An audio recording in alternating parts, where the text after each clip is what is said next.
Muy buenos días, jóvenes.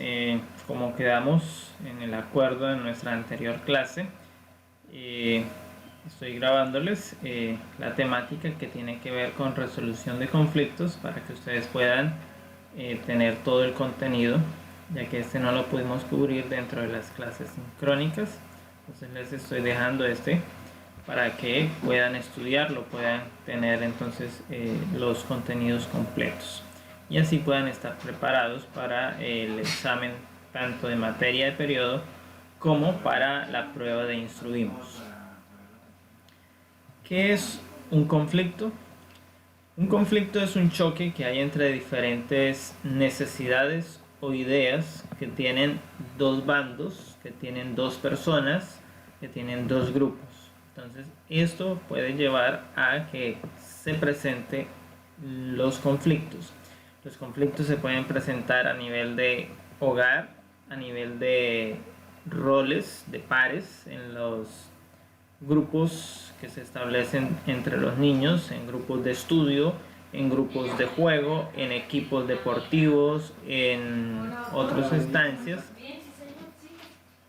Llegan a afectar entonces el desarrollo normal de los procesos de convivencia al poner en posiciones opuestas a amigos, a familiares, a miembros del mismo equipo de trabajo, compañeros de trabajo o a los jefes con los subalternos o viceversa.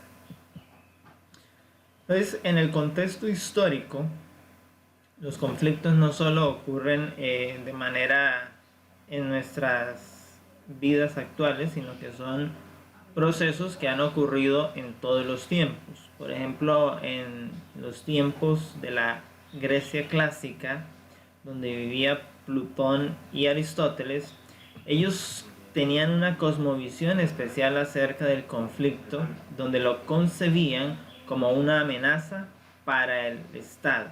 Esta misión conduce a la creencia de que el conflicto debe mantenerse en niveles bajos y en lo posible a eliminar el conflicto.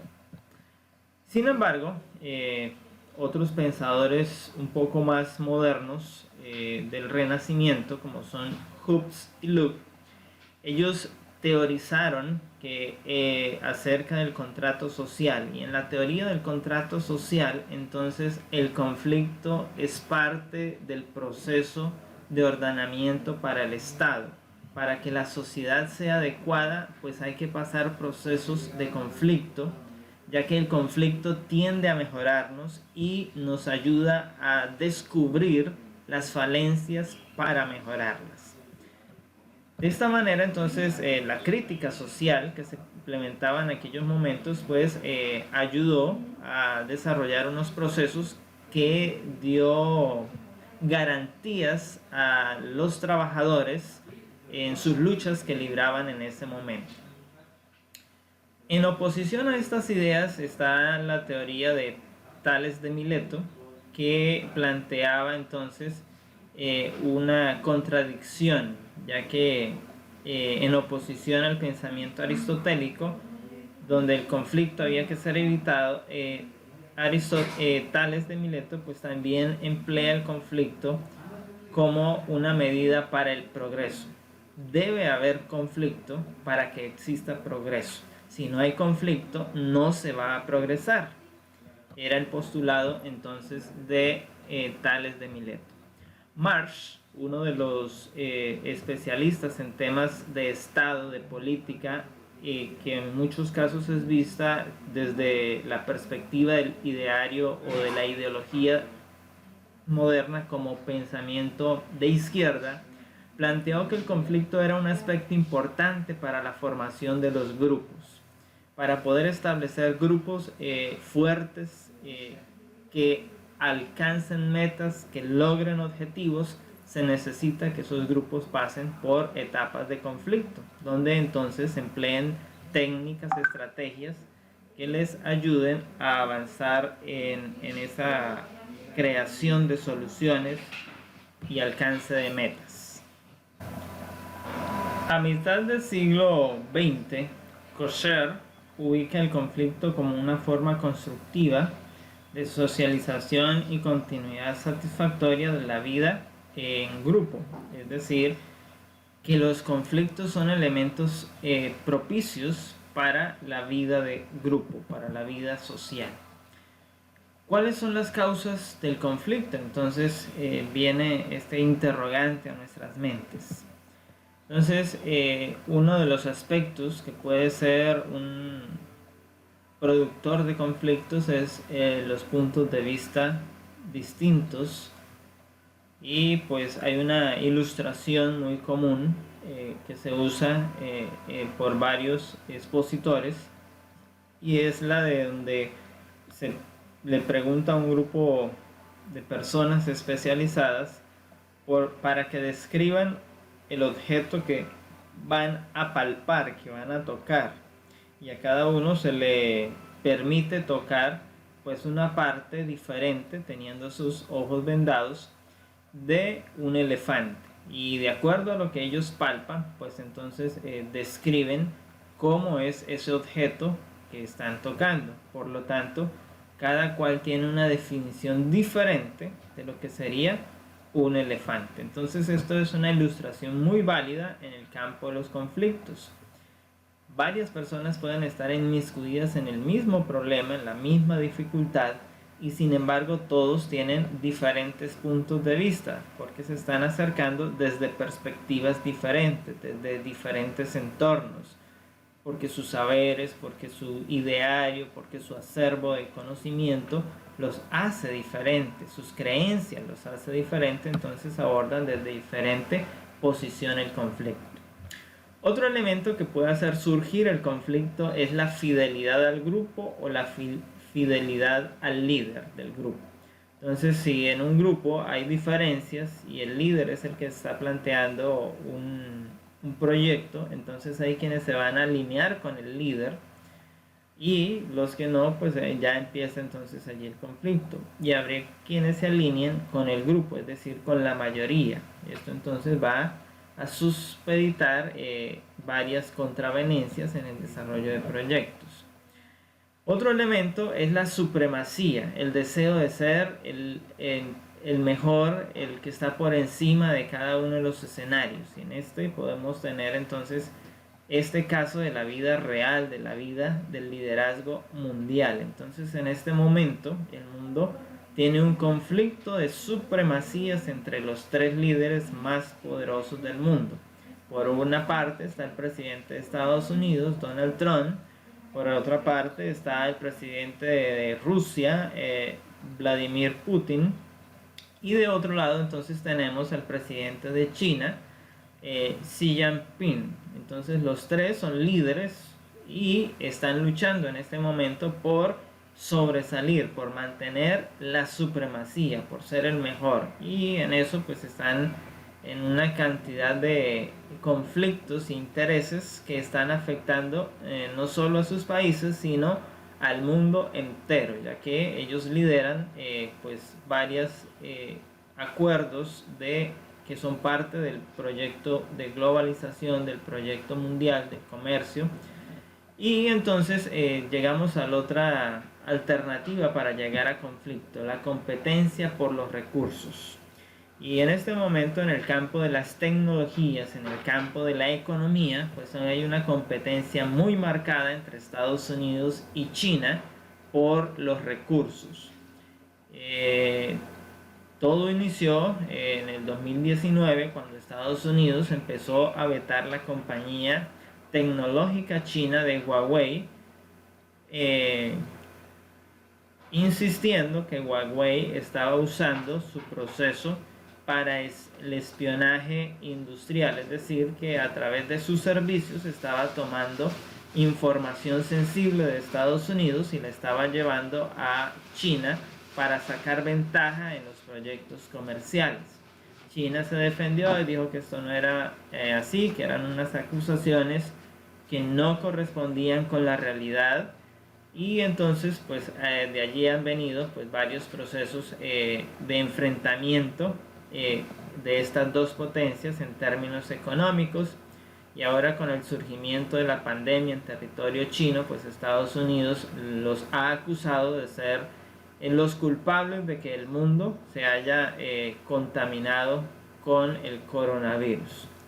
China, por su parte, nos insiste en que ellos suministraron por los datos debidamente en sus tiempos correspondientes a la OMS para que éste diera pues, las alarmas a nivel mundial. Ahora, en medio de las soluciones al conflicto, entonces tanto Estados Unidos como China llevan una carrera por obtener una vacuna para suministrarla y reducir así entonces la expansión de la enfermedad. China ha dicho que de tener esta vacuna, de lograr su desarrollo, entonces la entregará gratis al mundo. Será una donación humanitaria que hará al mundo. Estados Unidos, por su parte, el presidente ha dicho que de tener la vacuna, pues será comercializada. Entonces ahí vemos esa competencia por los recursos. Ahora, los conflictos existen en cada momento. Es básicamente inevitable llegar a una situación de conflicto. Y no deberíamos preocuparnos tanto si se presenta un conflicto. Lo que debe interesarnos en esa medida es solucionarlo, darle una solución, encontrar un punto medio en el cual se pueda entonces llegar a unos acuerdos y salir de esa contravenencia y avanzar. De esta manera, entonces hay que tener en cuenta que lo que podemos hacer entonces es cambiar el destino final de este conflicto, de esta diferencia que ha surgido en el camino. Pero debemos ser claros, los conflictos no se pueden evitar, van a subsistir, van a aparecer en cualquier momento. Solo basta con ponernos a jugar de pronto en cualquier juego y en algún momento vamos a encontrar que alguno de los jugadores va a estar en reclamo con el resto de los jugadores. Ahora, cuanto más en lo que tiene que ver con aspectos laborales. En el tema estudiantil, ustedes arman grupos de trabajo para una actividad y viene el primero y dice: profesor, es que María no está ayudando, solo está jugando, es que Juanito no colabora, a mí me tocó hacer solo el trabajo. Todos estos son conflictos y pues son inevitables. Lo que hay que buscar es cómo se solucionan y llegar entonces a convertirlos en un proceso que nos lleve al cumplimiento de objetivos, es decir, catapultar a través del conflicto una solución. Entonces, ¿qué tipos de conflicto existen? Entonces, allí en la imagen vemos uno donde un compañerito, un estudiante, está molestando a su compañero de clase, a su compañero de actividades, y lo está enojando, lo está haciendo sentir mal. Eso es un conflicto. Entonces hay que entrar a solucionarlo. Normalmente en las instituciones educativas se tiene la coordinación de convivencia, o también conocida como coordinación de disciplina, que justamente está para mediar en este tipo de conflictos, para orientarlos, sancionar de alguna manera al infractor, al que genera el conflicto, al que está, y esto cuando en medio de ese conflicto hay agresión física, agresión psicológica, agresión verbal. Existen dos tipos de conflicto estructuralmente hablando. Entonces existe el conflicto funcional y el conflicto disfuncional. El conflicto funcional es aquel que genera desarrollo cuando se soluciona. O sea, se presentó el problema, logramos desarrollarlo y nos genera nos ayuda a crecer, nos ayuda a avanzar, a descubrir nuevas posibilidades a nivel empresarial, a nivel de equipo de trabajo, descubrir entonces que tenemos unas competencias cuales no habíamos explorado antes, pero entonces descubrimos que las tenemos y que podemos solucionar este tipo de problemas. Entonces nos prepara para futuros conflictos. Entonces, Hay unos elementos muy importantes para identificar este tipo de conflictos. Para decir que un conflicto es funcional, entonces debemos tener en cuenta que sus partes deben creer que las personas pueden cambiar. Si esto no existe, entonces no estaríamos hablando de conflictos funcionales. Sus partes deben creer que lo inaceptable es permitir que el conflicto se mantenga sin resolver. Es decir, que en las partes debe haber un interés por darle solución a ese conflicto. Un tercer aspecto es entender que las partes deben creer que sus puntos de vista son el conflicto y pueden ser distorsionado ese punto de vista o puede estar incompleto, o por tanto es importante conocer el punto de vista de la otra parte, de la otra persona, y así entonces tener ese aprendizaje, esa experiencia, esos cuestionamientos y generar esos cambios necesarios para darle resolución al problema. Sus partes deben tener la voluntad de encontrar una solución que concilie los intereses de ambos, que pueda permitir entonces avanzar. Pero, como les decía, existe el conflicto de tipo disfuncional. En este se puede decir que es totalmente negativo. Es aquel que se provoca en el funcionamiento de las relaciones entre las diversas partes y que produce un atraso. No hay desarrollo, sino que hay un estancamiento o un retroceso en los procesos que se están desarrollando entre las partes. Como vemos en la imagen, pues todos están gritándose, se están muy probablemente maltratando verbalmente, se están hiriendo susceptiblemente, pero están en conflicto, como vemos ahí, y pueden estar usando palabras que hieran a la otra persona, y entonces no habrá una solución plausible en un posible caso de solucionarlo. Pues simplemente las partes, cada cual tomará su camino, y eso va a destruir el equipo de trabajo, eso va a destruir el proyecto, eso va a impedir que se alcancen los objetivos. Entonces, ¿qué hacer cuando nos toca participar en un conflicto? Primero, evite ponerse bravo y esté dispuesto a expresar sus sentimientos. Entonces, esa es la primera recomendación. La segunda recomendación: debe haber comunicación clara y sencilla. Número 3, debe haber planteamientos positivos que faciliten que los otros también sean positivos y planteen aspectos positivos. Número 4, debe hablar sobre cosas subyacentes en el conflicto e intente entenderlas. Número 5, sea transparente. No diga una cosa aquí en el aspecto de la mediación, en la coordinación, y por allá, por detrás, en casa, está inventándose delante del padre de familia o de otros compañeritos otra versión de los hechos. Entonces hay que ser transparentes. Trabajar con los asuntos, con las personas, no inquirir en el problema, evite tratar conductas y situaciones pasadas que nada tienen que ver con la situación actual. Esto es uno de los aspectos donde los estudiantes suelen recaer mucho cuando tienen conflictos, cuando tienen diferencias. Es que él me hizo el año pasado es que él desde que estábamos en primero me la tiene montada, es que desde que llegó al colegio no ha hecho sino molestarme. Entonces estamos siendo reincidentes en conductas y situaciones pasadas. Recuerden, la causa número 7, la recomendación número 7 dice: evitemos este tipo de circunstancias. Número 8, retroalimente honradamente. Es decir, evalúese y diga: bueno, tal vez yo soy posiblemente quien está generando el conflicto. Puede ser que yo esté aportándole al conflicto, así que voy a desescalar, como se dice en las mesas de diálogo hoy en día.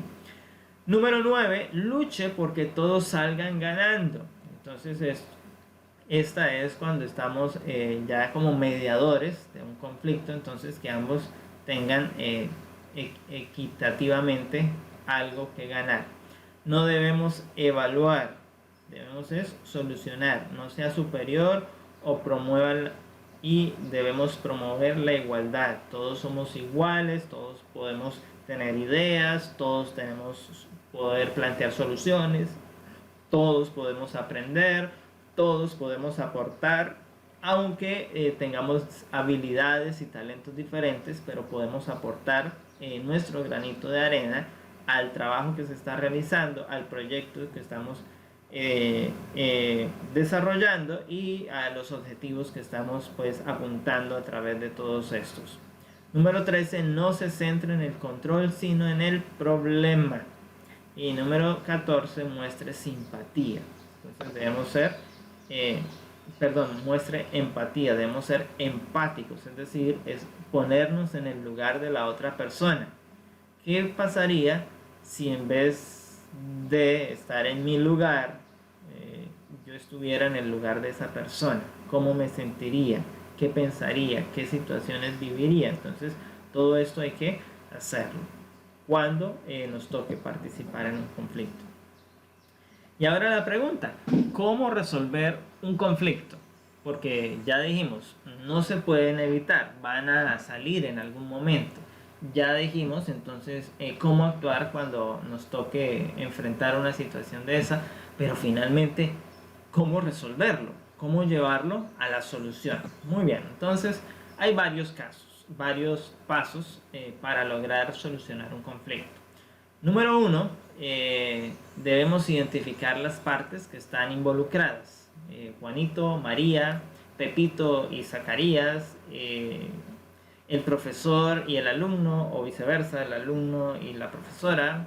Entonces son opciones. El papá con la mamá, el hijo con la mamá con el hijo, bueno, a nivel empresarial el jefe con el empleado con el jefe, o entre pares también se puede dar. Entonces hay que identificar cuáles son las partes involucradas.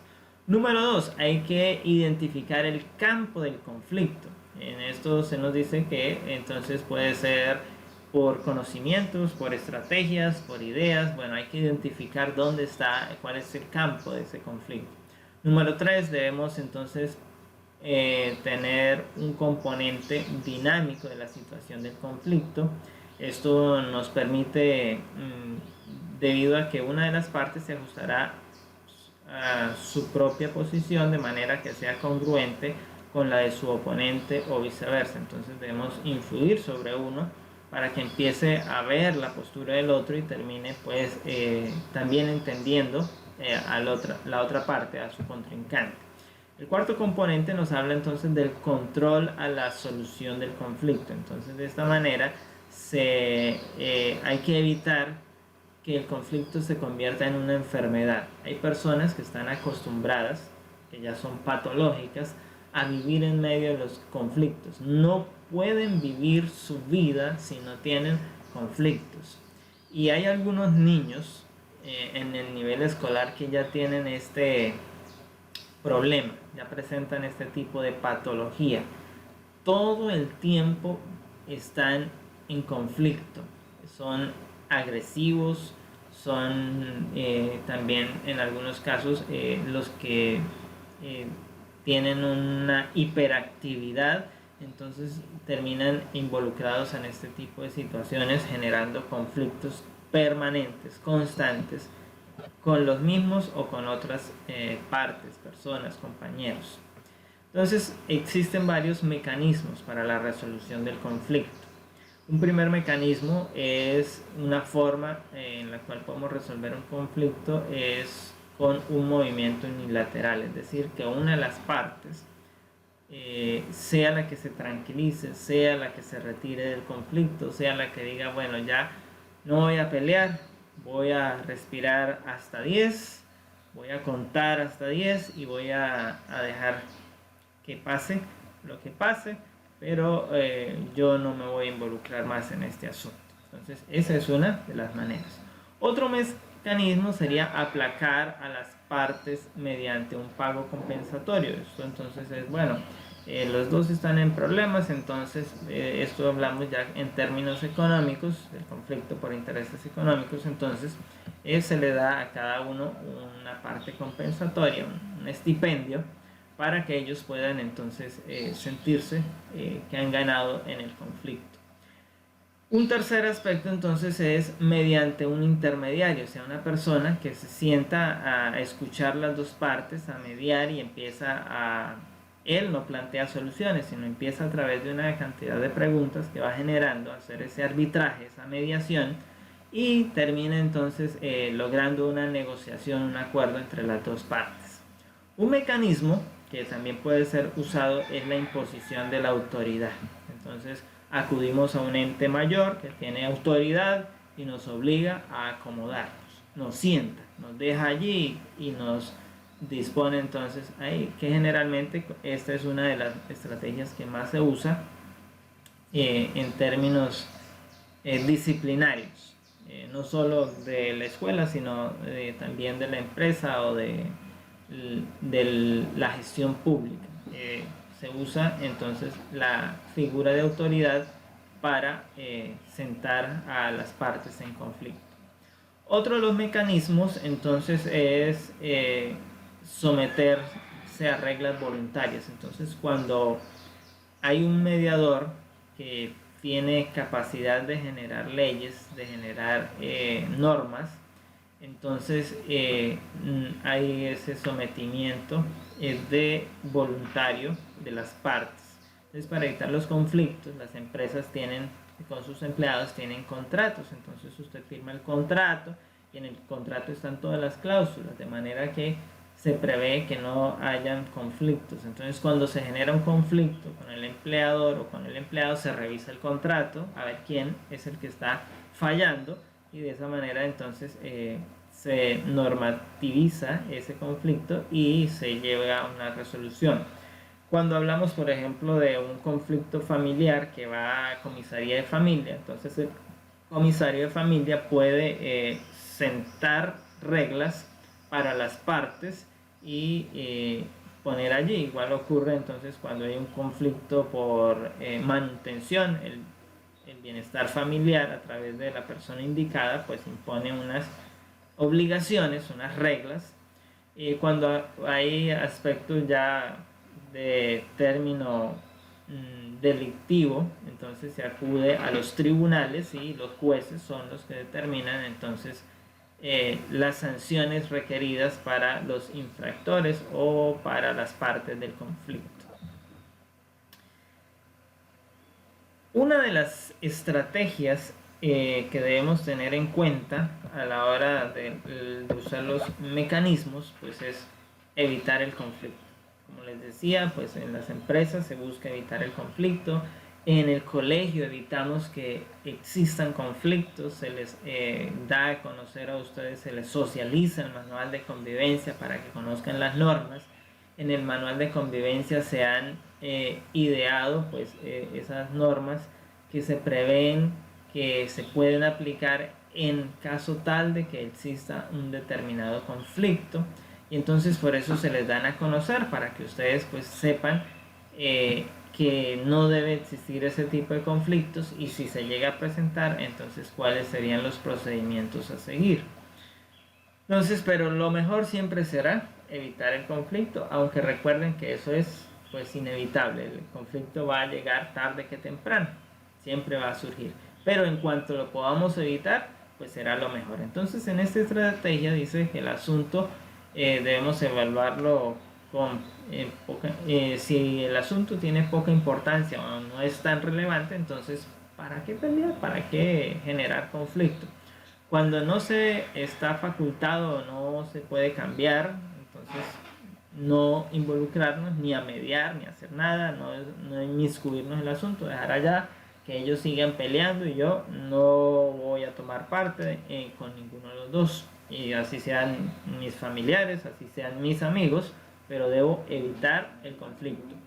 Cuando el daño producto del conflicto es mayor que sus beneficios, entonces debemos abandonar el conflicto porque no nos llevará a beneficios. Para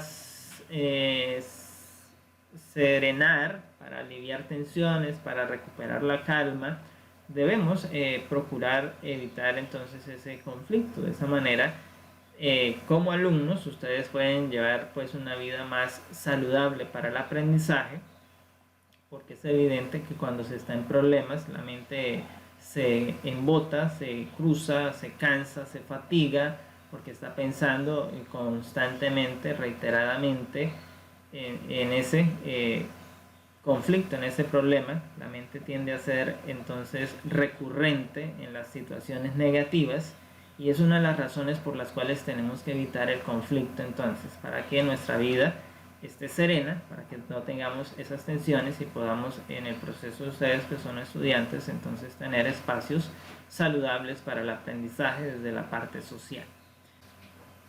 Una siguiente estrategia es entrar en conflicto. Entonces en esta estrategia es cuando nosotros determinamos que se puede solucionar el conflicto rápidamente. A través de una acción rápida se solucionaría. Para aplicar un reglamento o una disciplina impopular, se aplica entonces entrar en el conflicto. Cuando los problemas son vitales y uno sabe que tiene la razón, entonces es importante.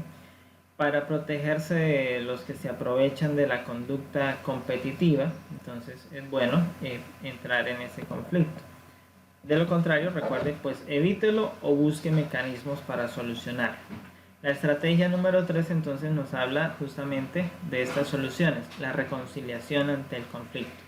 Entonces, ¿cuándo es bueno la reconciliación? Cuando se está equivocado o para mostrar que uno es razonable, para dar muestra de buena voluntad cuando el asunto es más importante para otros, cuando el contrario es superior y vamos perdiendo, para perseverar la armonía y evitar la desunión, cuando los subordinados maduren aprendiendo de sus propios errores. Entonces todas estas son recomendaciones para encaminarnos por la resolución.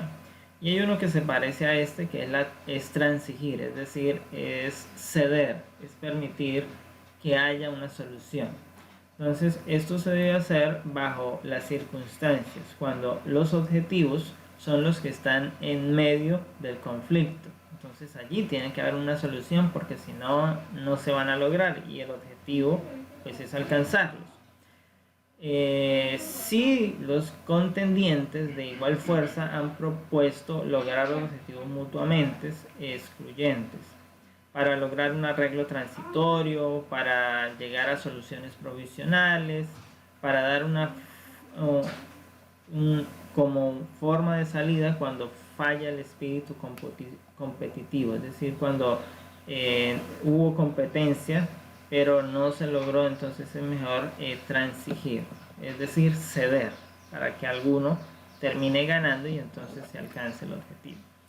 La estrategia de la mediación es importante porque permite entonces aprender a las diferentes partes, les permite ponerse en el lugar del otro, tener diferentes percepciones, les permite alcanzar soluciones que generan ganancia en términos empresariales, en términos del proyecto,